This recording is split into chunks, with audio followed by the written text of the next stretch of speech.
Okay. Hi, good afternoon, everybody. Thank you so much for showing up here today. It's middle of the day, middle of the week, and not the middle of the month, though. This month is just about over. My name is Gail Olmsted, and I am an author from Charlton, relatively newly of Charlton. I lived out in the western part of the state for most of my adult life, and came here 7.5 years ago. So I have been writing. My first book came out 9.5 years ago, and it's titled Jeep Tour, and it's Stephanie Plum, the character, and sitting over there. When I first wrote it, I thought, well, I'm going to focus on the writing. I'm going to focus on the story. And I was inspired by a trip that our family took to Sedona, Arizona, which I still find to be one of the more beautiful places in the country. So I focused on writing the book. It didn't really occur to me until I finished that I would need to have a publishing plan and a marketing plan, despite the fact that I spent my entire adult life in the field of marketing. Somehow I thought, I don't know, I'm going to write the end, and it's just going to magically appear.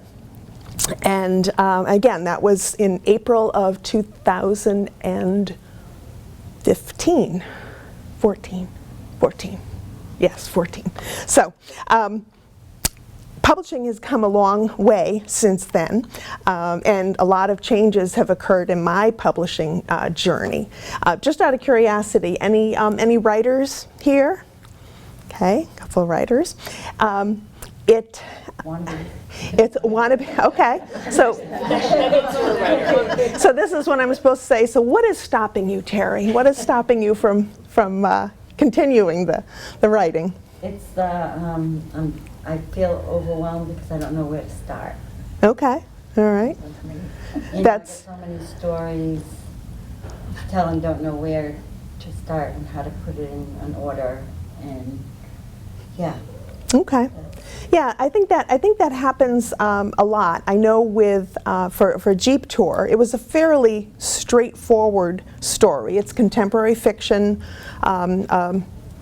Middle-aged woman goes through a divorce, moves to Sedona as an opportunity to kind of start over and reinvent herself, if you will. And the story is told fairly, in a linear fashion. I start at the beginning and I move along, and the entire time frame is about a year. So in terms of being complicated, multiple storylines or whatever, I didn't have any of that. But it's still challenging because you're trying to tell a story. You generally, it always starts with an idea or an inspiration. And for me, the inspiration was Sedona. I just knew that after going there, that anything I was going to write in the future, it was going to start with Sedona. It just was so beautiful and inspirational. So, and again, when I finished writing it, my first thought now was, okay, now I've got to get this published. And I started the search for a publisher, probably about 6 or 8 months too late, honestly. If I had to do it over again, I would have spent part of my time looking at other aspects besides just writing the book, right? I would have spent a little bit more time creating an author platform for myself. I really didn't know too much about social media, and this is now like 10 years ago when I was starting this up. But I learned. And I learned the hard way in some cases, and I met a lot of nice people along the way. And I think that's, if I had any advice or any, I do have handouts with advice, tips on there. I I asked many of my writer friends from my publisher to give me some advice. So I printed it all up, and it's there for you for after. But I think my first piece of advice would be to, again, not just focus on the story, but look outside and see how all this is going to, to play out. One thing I learned about publishing, and again, I was telling you earlier, I have had 2 publishers go out of business. I don't take it personally; they just did. I am working with a publisher now, and just signed a contract to write my 4th and 5th book with this publisher in 2024. I know, right? It's like, what was I thinking? So it's worked out very, very well, but there were certainly a lot of bumps along the road when it comes to publishing. One thing I would suggest, or I would advise you, never pay a publisher. If a publisher reaches out, if you do get to the point where you have something and you're thinking, gee, I'd like to get this out there. I'd like to have people, read this book of mine. Never pay a publisher. They're called vanity presses. They're called a lot of other things that I probably shouldn't say today. But you don't want to. You don't want to pay a publisher. A publisher pays you, all right? At least, hopefully they will pay you, but you don't ever pay them. There are lots of hundreds of small presses out there. I like the one I'm working with now. Like I said, this will be my 4th and 5th title with them. So that was one of the things I looked at very carefully before I signed with them the first time. How many other authors do they have, and any repeat authors? Because it's one thing, I think, to sign up and publish a book with somebody one time, but they had a lot of them that had 3, 4, 5, 6 books and more, all published with the same publisher. So I thought that was a good. It wasn't a red flag like some of them do. Sorry. Just for the record, about 3 million books were published in the United States last year. 3 million books. About 2/3 of them are considered to be self-published. Self-publishing has come a long way in the years that I've been doing it. My friend here has also been doing it.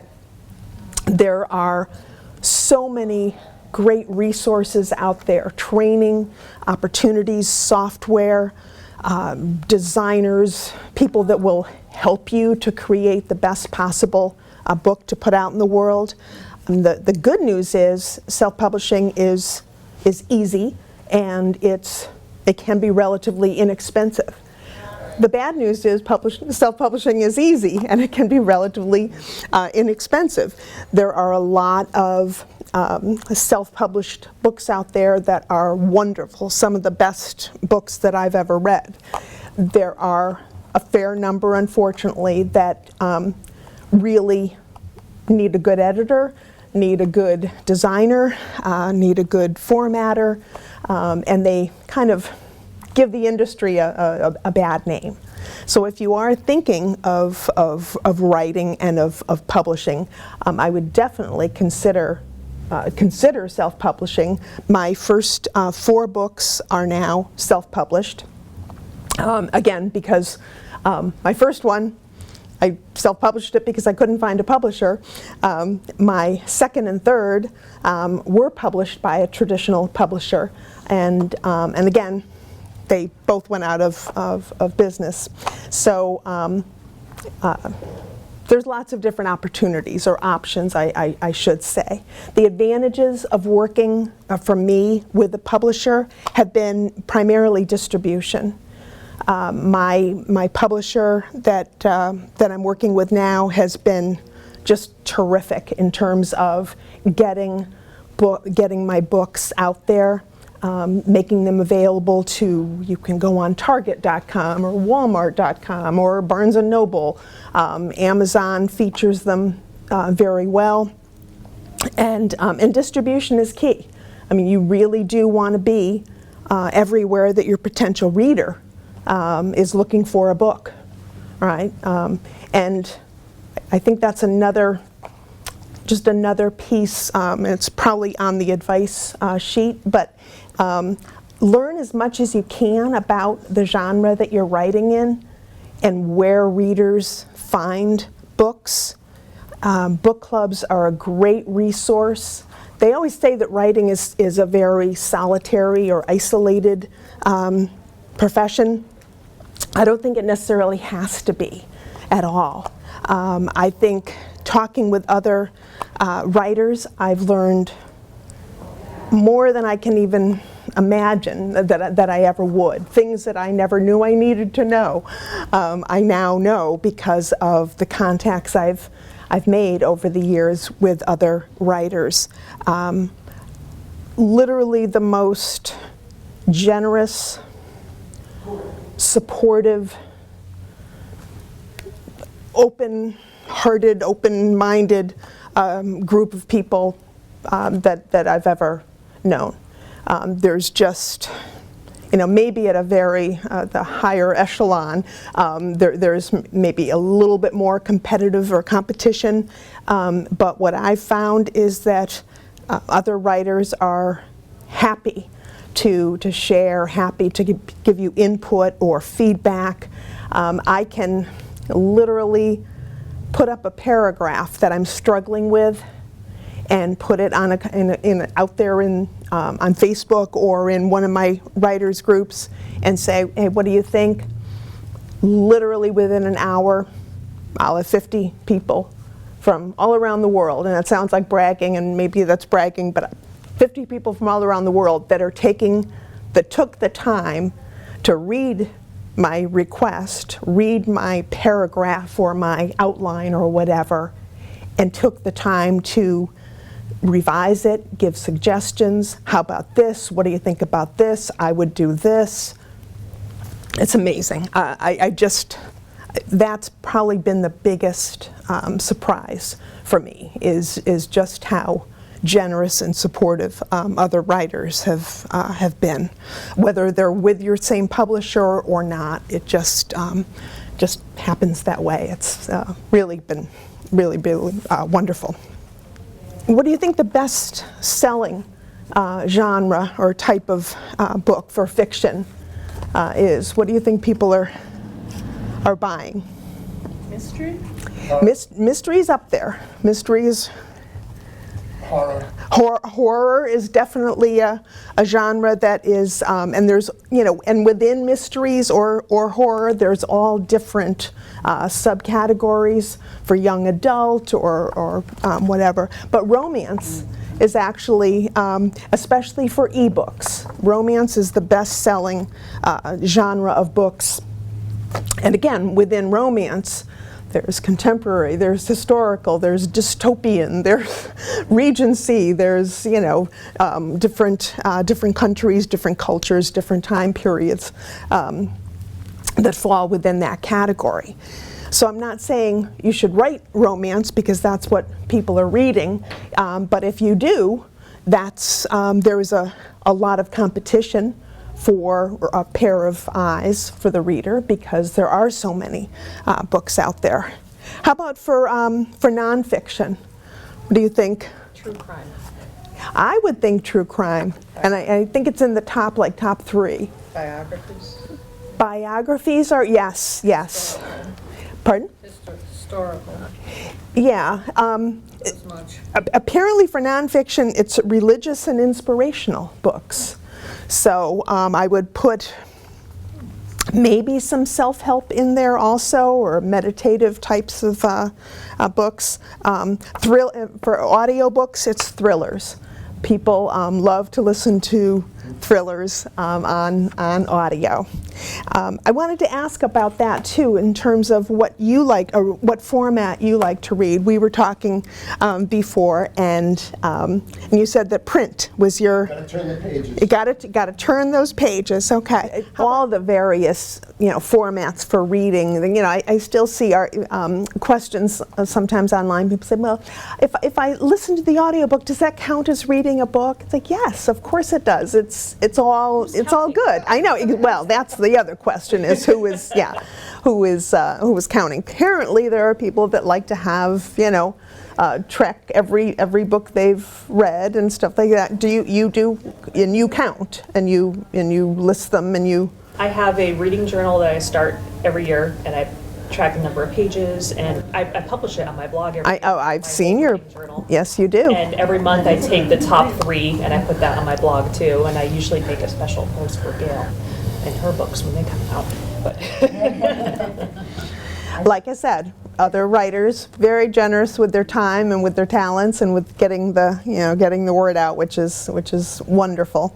But again, no matter what type of book format you're focusing on, right?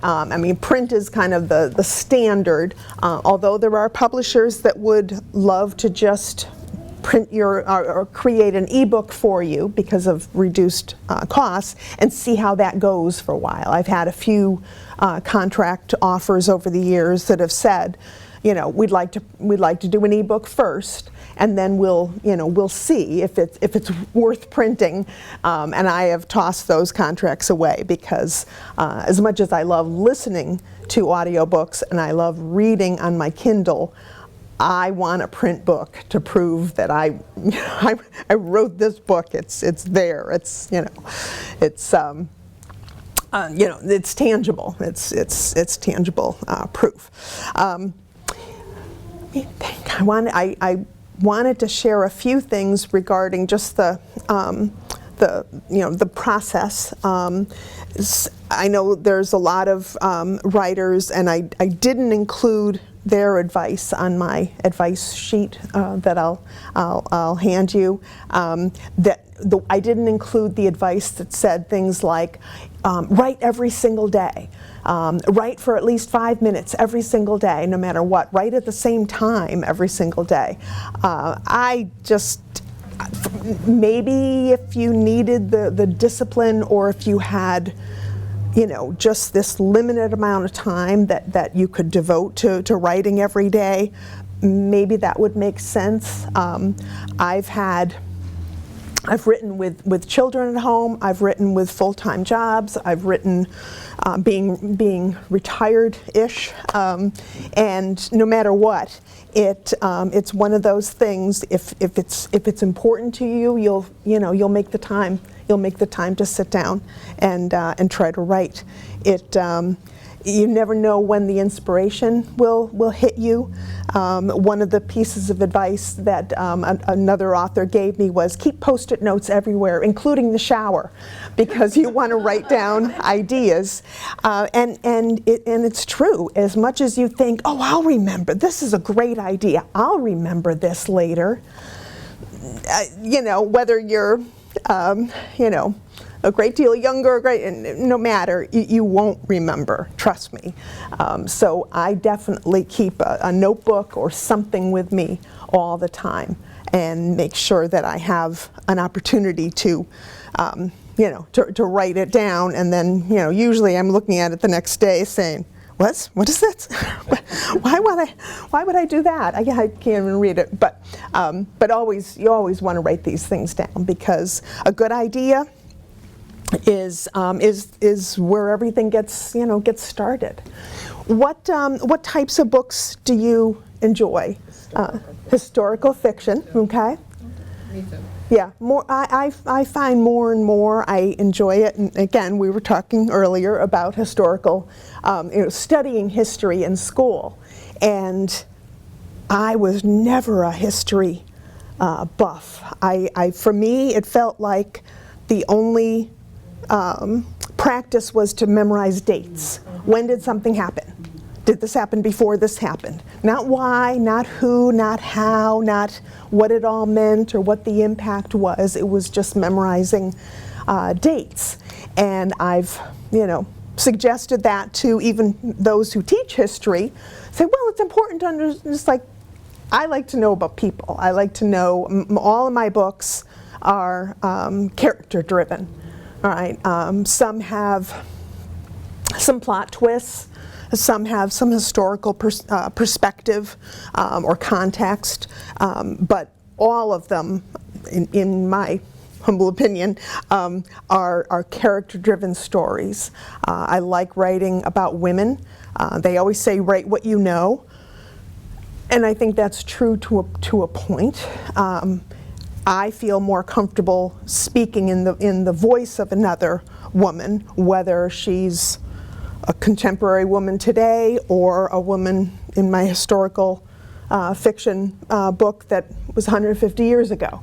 Because I think the stories, the challenges are pretty much universal. I learned that when I wrote Landscape of a Marriage.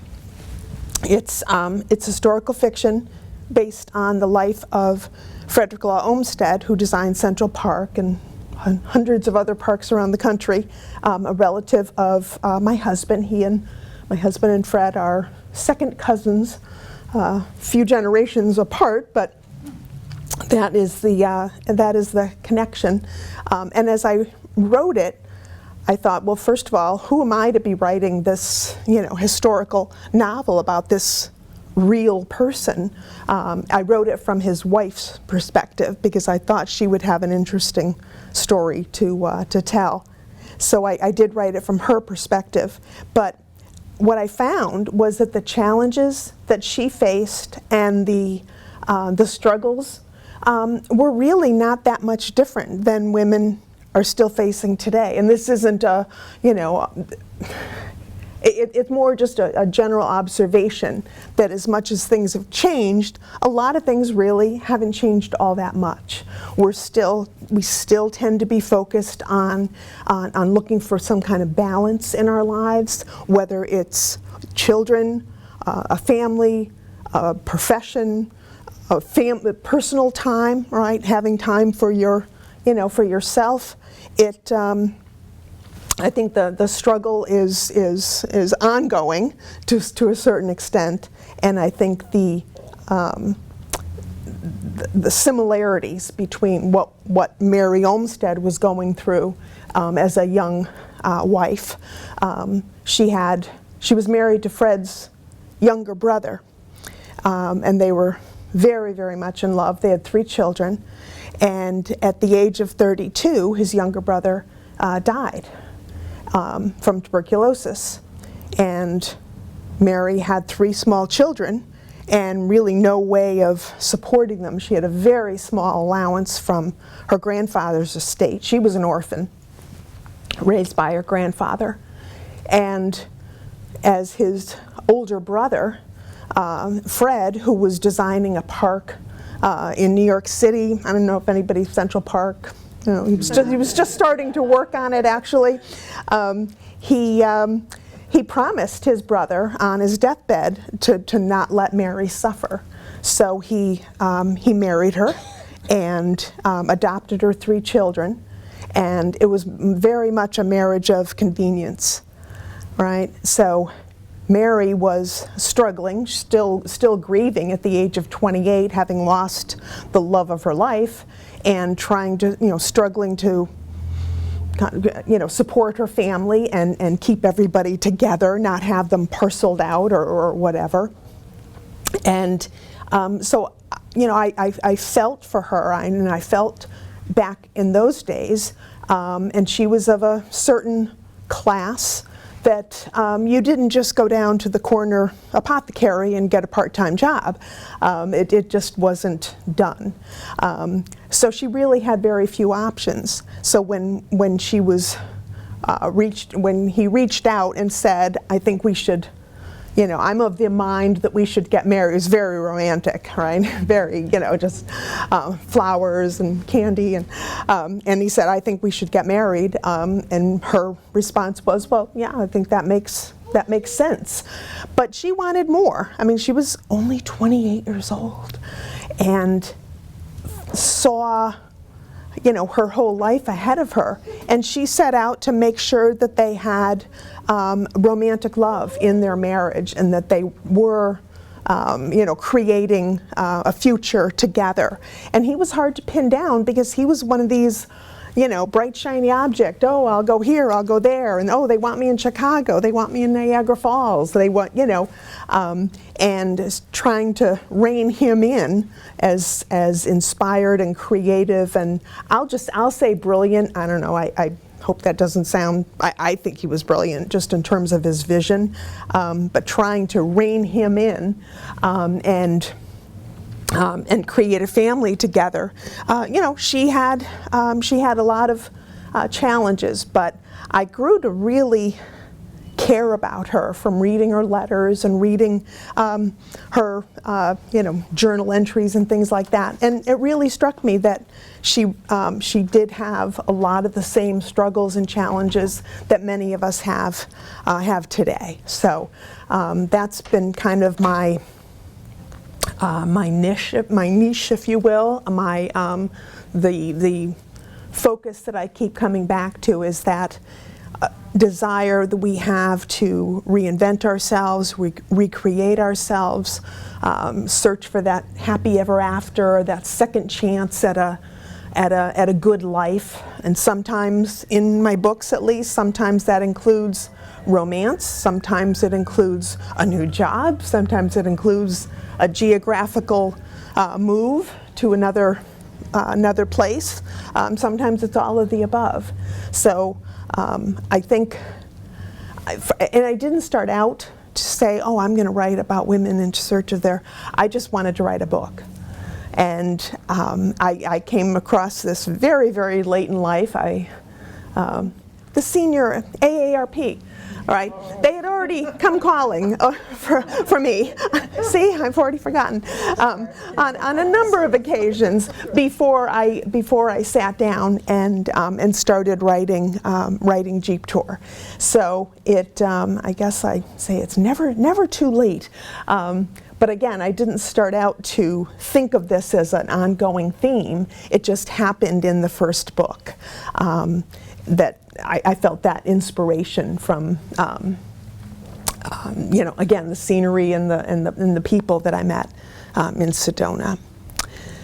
What questions do you have for me? And it was 2014 when you started writing? It was 2014 when I published Jeep Tour. It was probably 2010 maybe when I first started, actually coming up with an outline and thinking of this character. I just kept seeing this, and that's one of the things that's wonderful about writing. Like I said, it's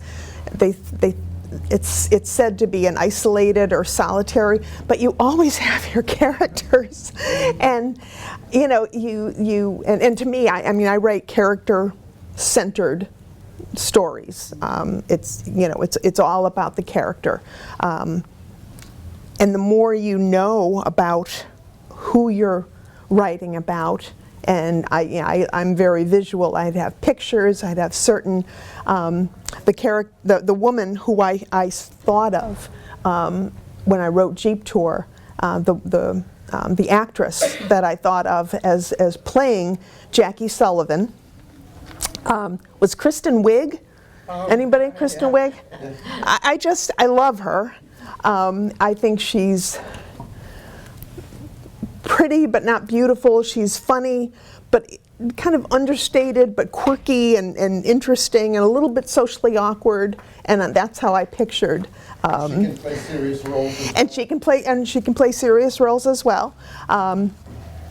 So so for me, having a visual, when I wrote landscape, I had pictures of women in Victorian dress and what they would have worn in the 1860s and 1890s, and just to have that image in my mind, because I think the main thing you always want is you want to be true to your characters, right? And you find yourself saying things like, oh, Mary would never say that, Jackie would never do that, and you want to say most of those things to yourself, because people kind of look at you funny. It's like, oh, there she goes again, talking to her characters. But Terry, you had mentioned about like how to get started. I have a great picture. Which I will share with you if you like, but it is of one of my dear cats sitting on my dining room table as I was working, and I have index cards all over the table. And that's actually how I wrote Jeep Tour, was with index cards. I started by thinking, okay, so this is the main character. This is Jackie Sullivan. This is where she is in her life. I had pictures of Sedona, kind of spread out, to inspire me. But I started thinking, okay, at some point she's got to, meet this person, and at some point she's got to take this side trip within Sedona. And I started putting them all on index cards. And the nice thing about index cards is they're cheap, they're easy to shuffle and move around. And I'd say, okay, this one's going to go first, and then a week later it's like, no, this is like way back at the end or whatever. And I started shuffling things around till I had an outline, an idea. I'm still not the fastest typist, right? I've gotten better, but there was and again, this is 12 years ago.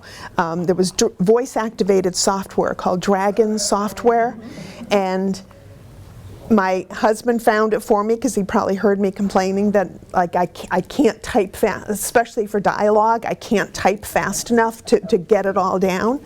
And he got me this software, and I could speak into a microphone, and after a while it did, and I'm sure it's come a long way since then, but after a while it did kind of learn my cadence or the way I put words together, and it would recognize things, and I could correct. But it was a great way to get an idea down before I forgot it, and it was a great way for dialogue, because if I could speak dialogue out loud, again, I could answer the question, well, would she say that? Would she sound like that? How would she, communicate this or that, what was going on?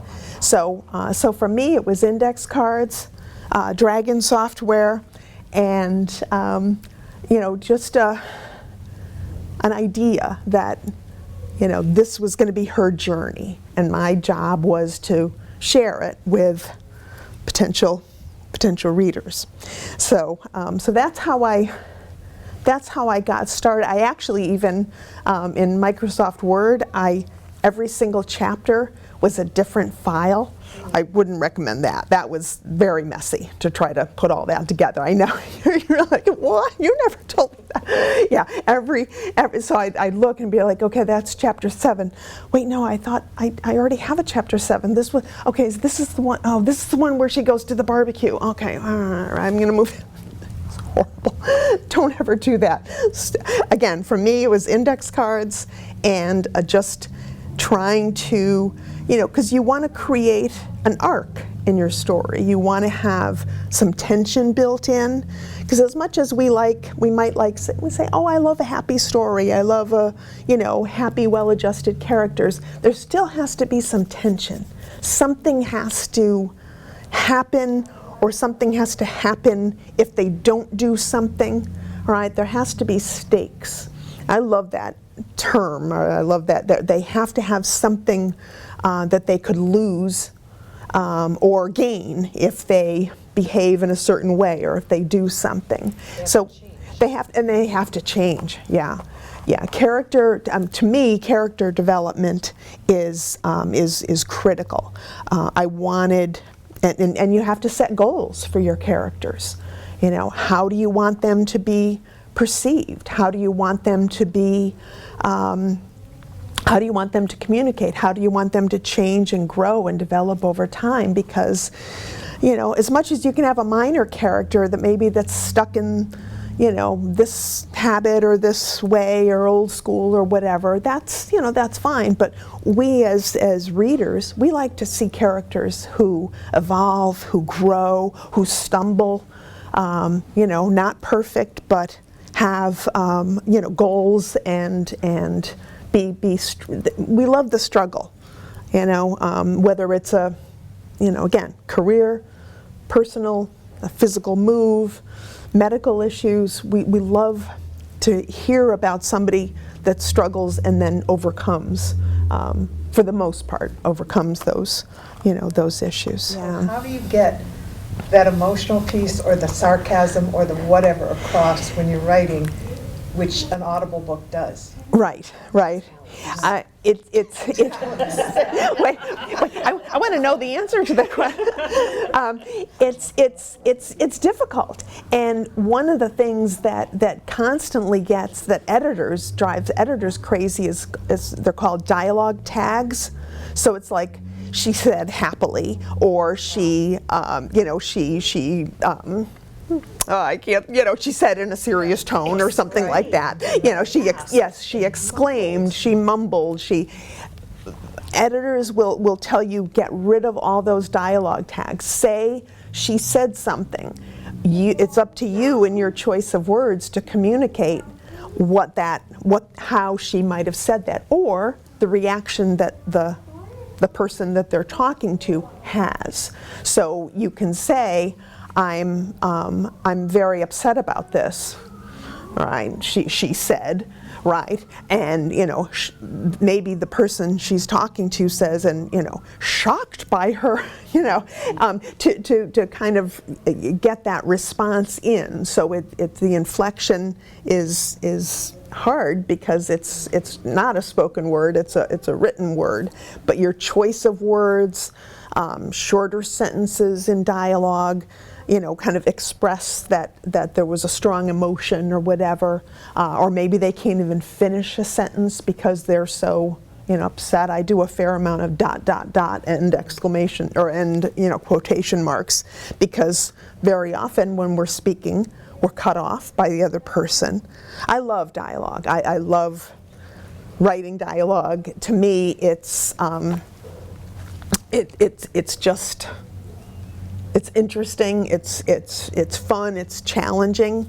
I am not as big a fan, for myself at least, writing of a physical blocking. You know, she got up, she crossed the room, she went to the coat closet, grabbed her coat from the hanger, put it on her, you know, went to the door, turned the... That gets really, really difficult to read after a very, very short period of time, unless you're just extremely skillful at blocking. I like my dialogue to say what's happening and to kind of set the tone, and then, you know, what room is she in? Where is she going? What is she doing? Is the weather an issue? If it's not, leave it out. All right. I had a really good editor who retired after she had her first baby, but she was wonderful to work with, and she referred to the art of editing, the art of writing, as like a tapestry. She said, don't leave too many loose ends because you won't have a strong foundation. You know, don't, you know, she went into the room. Well, why did she go into the room? Does it mean anything? If not, maybe leave it out. Maybe she didn't have to go in the room. Maybe she didn't have to walk up the stairs, right? Because it's just, it leaves the reader, you know, sometimes wondering, well, what was the point of that? And that's what you want to, you know, you want to avoid that as much as as much as possible. Thank you. Yeah, it's hard. I mean, it's almost like having a camera and saying at what point do you switch to a different view or turn the camera off and move on to another. You want to build suspension and you want to build interest to keep people turning those pages, but yet you can't leave everything too wide open for interpretation, because people say, oh, wait a minute, what happened to the, when they want to go back and look, and that's what you want to avoid as much as possible, as those kinds of, responses. I think, the one thing that I learned very much the hard way is that as much as you can say, well, I'm going to write this book, I'm going to write this book for me. I have a story to tell, and I'm going to tell it the way I, see fit or whatever. And that's great. That's great. But if you do want to sell books, if you do want to, rank on Amazon or on Barnes & Noble or whatever, you have to have a sense of what the reader's looking for and what what readers of certain genres expect. Right, in terms of the length of the book, or how the story develops over time. It's not a self-indulgent process, right? And you just say, well, this is the story that a good editor, and that's probably the most important thing to me for a writer, is to have an editor. Because as much as you can think, oh, well, I can fix typos and I can fix, punctuation and things like that. And you probably can to a certain point, but you have to be able to step back from the story and look at it objectively. And that's very, very hard to do, because at this point, before you find an editor, you've maybe spent 3 months, maybe 3 years writing this story, and you're vested. You care about the characters. You care about the story that you're telling. And as much as, you can say, well, I can fix it if there's a problem. Having a good editor, there's content editors, and they will fix, or they will work with you to fix plots, holes in the plot, or storylines that don't go anywhere, or undeveloped characters, or narrative backstory is one of those things that's probably my kryptonite, right? Is having backstory in there. And Stephen King, who's to me the best writer in the world, he has said very famously, everybody has a backstory, and most of them are very boring. Most of them, you don't want to include them. So you have to figure out a way. If your main character is an adult woman, right? You have to figure out a way of telling bits about her, the way she was brought up, or something that happened to her when she was younger, if it's relevant, but without having just a full chapter on this, kind of like, oh, when I did this or whatever. Readers don't love it. It takes them away from the story. It takes them out of the story. And but yet it's important. You can say, well, it's important though. We have to know that when she moved to that small town when she was only 6 years old, that changed the whole trajectory of her life. And that might be true. But how do you incorporate that without just, then the moving van showed up and we, dust on the road, and I mean, it's challenging. It's hard to do, very, very hard to do. Yeah. What point do you bring the editor in? Well, that's a very good question. I think you should have. I guess it depends on your relationship with them. If this is a professional that you're paying, and you might be paying them anywhere from a penny to 4 cents a word. So a book that is 70,000 words, you might pay them $3,000 for a content edit, and probably sounds like, wow, that's a lot, but That comes from you, not from the publishing company? It depends. It depends. I did create like a little timeline, maybe for the handout. Yeah. There is a. Oh, sorry. There is a timeline on here, and it's a very, very. Thank you. It's a very, very rough guideline. Some of the items are highlighted. And those are usually the items that would be, you'd work with a publisher on. And either share the costs with, or they would do it for you.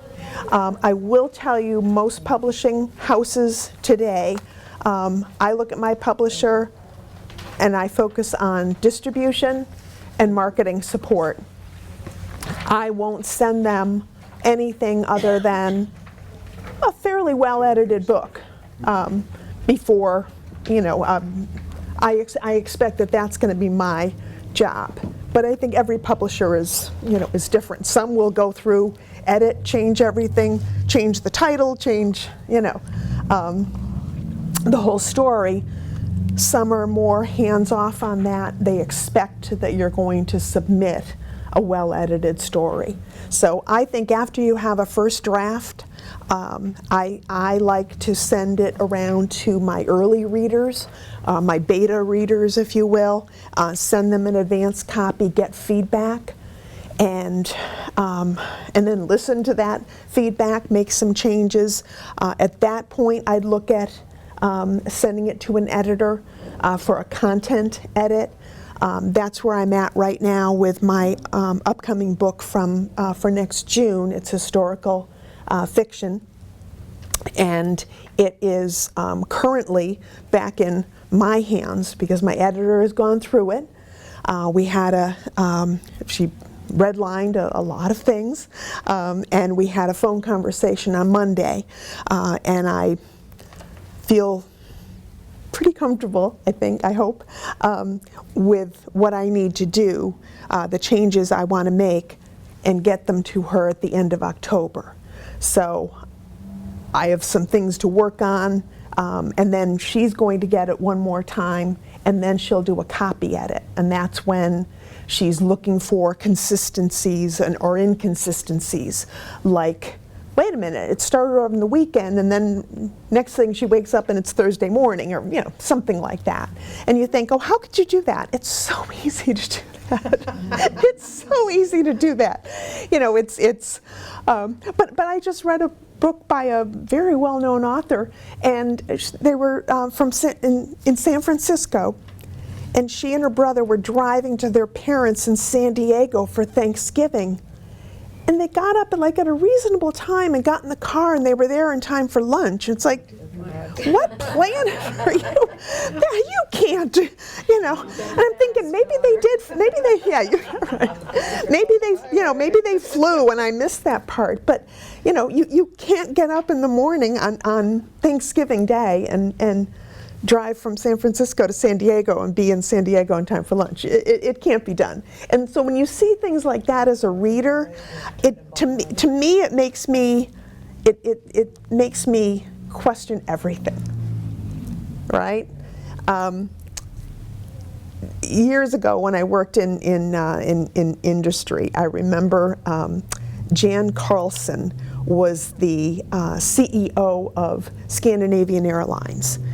And his comment was that when one of his passengers takes their seat tray down from the seat in front of them and there's a coffee ring on it, it makes them wonder, well, what else are they skimping on? Are they this lazy when it comes to maintaining their engines and doing all those important things? And that's how we think. So as a reader, if I'm reading that, as I'm reading the rest of the book, I'm like, oh, well, where's that coming from, or whatever, and I'm kind of scoffing, or I suspend any belief that I have or trust in the in what the writer is saying. So it just it was a different we called it San Diego, but it was really something you just never know what's going to grab readers and make them kind of crazy. So I think bringing in an editor, like I said, to me it's a cost of doing business. There's no other thing no other product you try to sell or promote that's not going to have some costs, and it's just the way it is. I don't think we should be editing our own books. You know, I have a friend from my publisher. She said, "Well, I was an English teacher for, a lot of years." Like, okay, that's great, but maybe you don't need the typos and the spelling errors or whatever, but somebody needs to look at your story and say, does it hold together? Are there loose threads? Are there loose ends out there that are going to keep the reader from fully enjoying the experience and wanting to read you again and wanting to recommend you to their friends or their book club or whatever? And at the end of the day, it is my book. So, and a good editor will say, if you really feel that that's important, you're going to leave it in there because, or maybe fine tune it a little bit more. But, I had an early editor, Catherine Gillan, I think was her name. I know, right? Still, like after all these years, we're both like, oh, she was scary. She sent me back my pages with red lines and Z's and then small Z's to show that she was sleeping through this whole scene. And I mean, I cried. I cried when I read it. It was I won't say devastating, but it was just hard to read. Some of them are so yeah. Sometimes you get a little defensive and say like, well, no, I'm gonna put that in there and or keep that in there. And other times, again, it just it's hard to it's a very important relationship though to find somebody. If you find somebody that you like working with, you like their style, and they give you thoughts and ideas and potential solutions and help you to choose them. Right, and make it feel like it's your decision, or make it feel like you're the one that had the idea. That's always a good, that's always a good thing. What else? How much time do you spend researching things, like the whole thing driving from San Francisco to San Diego? Like, do you actually pull up Google Maps and Sure. figure out how long? Sure. Yeah, I do. Oh yeah. Sense, that one. Yeah. Did you drive it? Yeah, I have driven my last two books, Miranda Writes and Miranda Nights, is the sequel, are both set on the Connecticut shore, and before some place where I used to go on vacation in the summer when I was much younger. But before I started writing, I went down there. I drove to the New London courthouse just to see the distance and what the traffic was like, and I made a few different trips, different day parts, just to get a sense. I think it's I went to Ireland with my daughter. In fact, that's what inspired Driving on the Left, which was my second book. Or third book. It was a story about a mother-daughter trip to Ireland, and it didn't come to me until after we got back from the trip. But I thought that, having been there, and having pictures and having music in my head, really helped to kind of set the tone.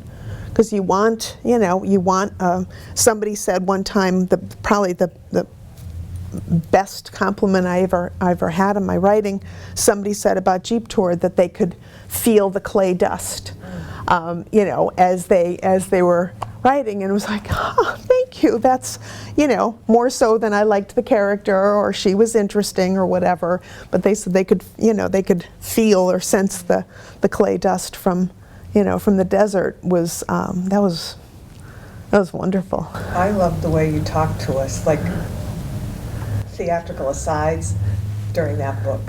Oh, yeah, yeah. I just thought, I went, oh God, we're actually part of this story. This is kind of neat. Yeah, I tend to write. Yeah, I tend to write first person. a couple of books, I veered off that and told it from more of a narrator's point of view. But for me, it comes much more naturally to tell a story from the first person. There's challenges with that sometimes too, but for me, it makes the story flow. Yeah, Jackie Sullivan is like just, I don't know, I am just crazy about her as a character, because she had so many inner thoughts that were, as somebody's talking, she's thinking of, like, oh, well, what about this, or what about that, or whatever, and tends to be kind of how my brain works too. You write what you know, and you write who you know. So most of the characters they're not based on real people except for landscape, but they're composites of people that have meant something to me over the years, or have just made an impression, on me. So, what else? Any other? Do you ever get ideas when you're sleeping and you wake up and you write them down? I'm not a good dreamer. My dreams are random and odd, and nobody would want to read. A lot of writers do that. Oh yeah, I've heard that. They have to wake up and write them before they forget them. I've heard that. I mean, I get those thoughts. You do, yeah? I used to have a notepad by my bed, and I would just get up and I would just write. But when you're writing in the dark, Yeah, right. The next day. it's just a big cloud of Yeah. like ink, and you're trying to read it, and it's just like, I have no idea what this. Yeah, yeah. the last thing you want to do is get up when you're in your nest. you know? Right, right. I have random thoughts when I'm doing other things that I will try to jot down, because again, you always think, oh, I'll remember that. That'll stand out in my head. But Ideas always come when I have shampoo on my head. Without fail.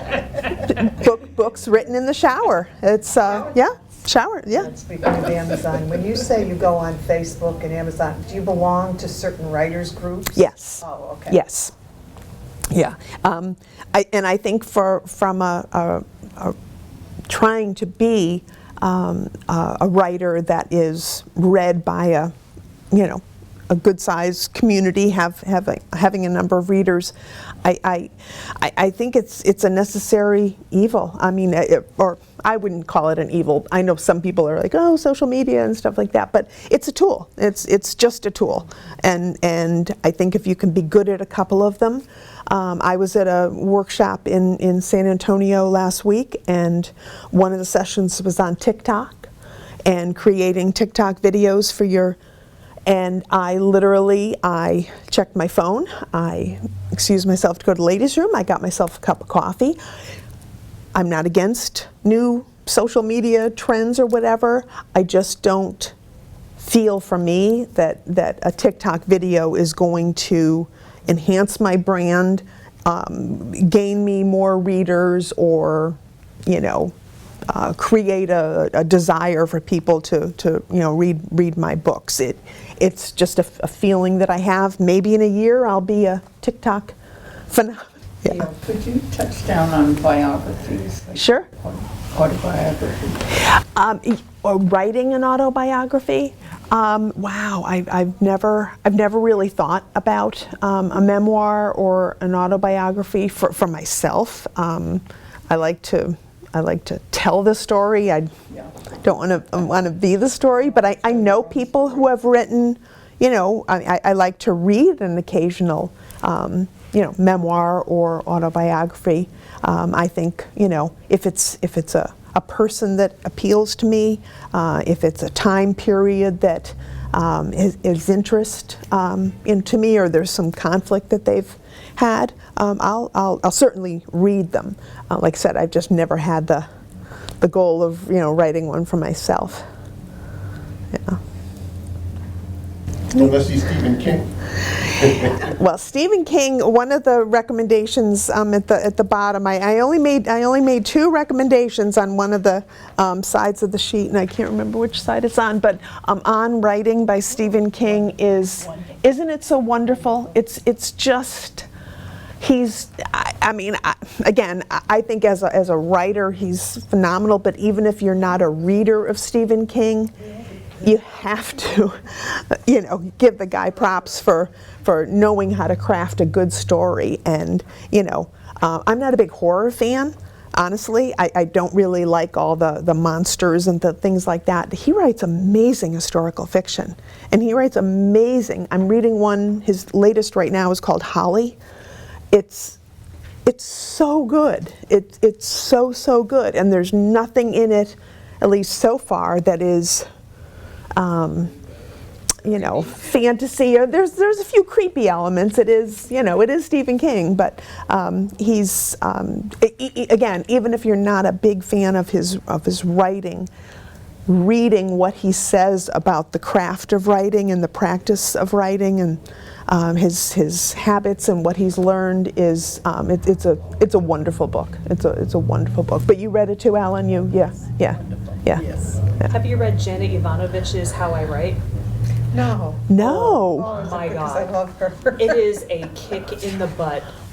Like, Oh, I love it. Oh, no. How I Write, Janet. it's something like How I Write. I forget the exact title, but it's by her. And it's Oh. awesome. Like, listen to it. Like, Yeah. She narrates it, and she just kind of grabs you by the ear, and she's like, do it. Oh, I love that. And I'm a big fan of her books. I love the Stephanie Plum character and yeah. I don't want to hold people back. I do have books. I have bookmarks. I have sugar-free butterscotch candy for those who want to go a little crazy.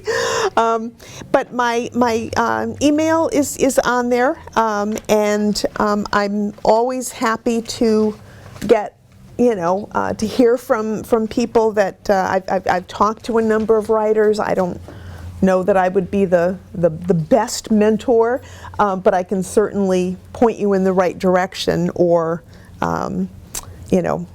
tell you some of my missteps, if you will, and maybe keep you from maybe you can create your own steps from, but not the same ones I did, because no point in that. But I really appreciate your being here today. I was asked to just come in and give a talk about writing, and that's what I've tried to do. So thank you very much. I appreciate it.